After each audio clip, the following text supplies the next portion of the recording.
விருதுநகரில் குமாரசாமி நாடார் மற்றும் சிவகாமி அம்மாளுக்கு 1903ஆம் ஆண்டு ஜூலை மாதம் 15ஆம் தேதி மகனாய் பிறந்தார்.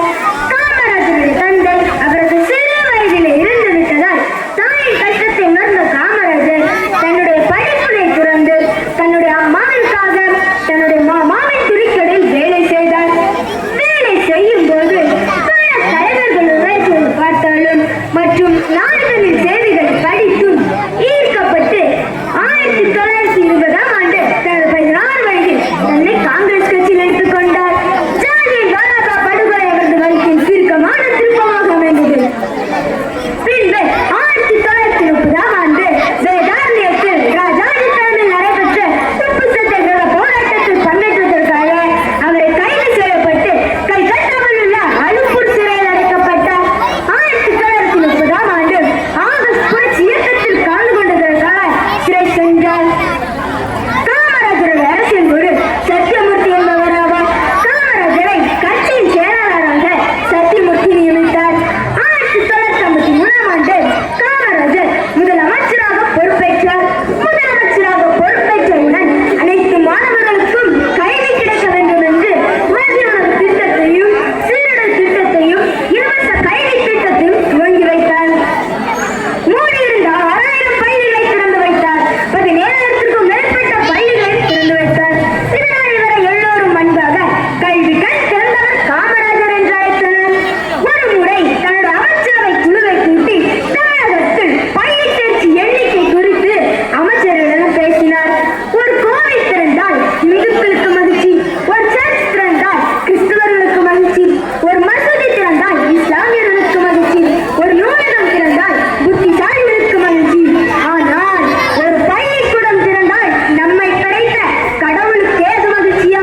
இதைத்தான் நம் பெருந்தலைவர் காமராஜர் செய்துள்ளார். என் பசங்க சாப்பிட இடத்துல யாரும் செருப்பு போட்டு நிற்கக்கூடாது என்று அவரும் செருப்பையாம வேறு காலோடு தன் பசங்க சாப்பிடுறதை ரசித்தவர் நம் காமராஜர். விவசாயம் நாட்டின் முதுகெலும்பு என்பதை உணர்ந்த காமராஜர் பல்வேறு நீர்வள திட்டத்தை துவங்கி வைத்தார். மேட்டூர் கால்வாய் திட்டம், பவானி திட்டம், காவிரி டெல்டா வடிகால், ஆரண்யாறு, கிருஷ்ணகிரி போன்ற பல்வேறு நீர்வள திட்டத்தையும் துவங்கி வைத்தார். நம் நாட்டு இளைஞர்கள் படித்து வேலைக்கு செல்ல நெல்வேலி நிலக்கரி திட்டம், பெரம்பூர் ரயில் பெட்டி தொழிற்சாலை, கல்பாக்கம் மணல் நிலையம், சேலம் இருமுறுக்கு மாலை போன்ற பல தொழிற்சாலைகளை நிறுவினார். நம் நாட்டு மக்களுக்காக போராடியுள்ளார். அதனால் இவரை எல்லோரும் கர்ம வீரர் காமராஜர், பெருந்தலைவர் காமராஜர், கருப்பு காந்தி என்ற பல சிறப்பு பெயர்களை கூறி அழைத்தனர். இவர் தமிழகத்தில் 3 முறை முதலமைச்சராக பதவியேற்றார். இவர் நினைத்திருந்தால் இன்னும் பல முறை கூட முதலமைச்சராக பதவியேற்றிருந்திருக்கலாம். ஆனால் நாட்டின் வளர்ச்சி இளைஞர்களிடம் கையில் உள்ளது என்பதை உணர்ந்த காமராஜர் தன்னுடைய முதல்வர் பதவியை ராஜினாமா செய்தார். ராஜினாமா செய்த அதே ஆண்டு காங்கிரஸ் கட்சியின் தேசிய தலைவராக பொறுப்பேற்றார். இவ்வளவு இருந்தும் அவரது வாழ்நாள் முழுவதும் வாடகை வீட்டிலே வசித்து தன ராணிகளை மட்டுமே உடுத்திருந்தார். எளிமையான தோற்றத்தையும் வாழ்க்கையும் வாழ்ந்து காட்டிய தியாக செம்மல் கர்ம வீரர் காமராஜர் அவர்கள் 1975ஆம் ஆண்டு தனது 72வது வயதில் இவ்வுலகை விட்டு மறைந்தார்.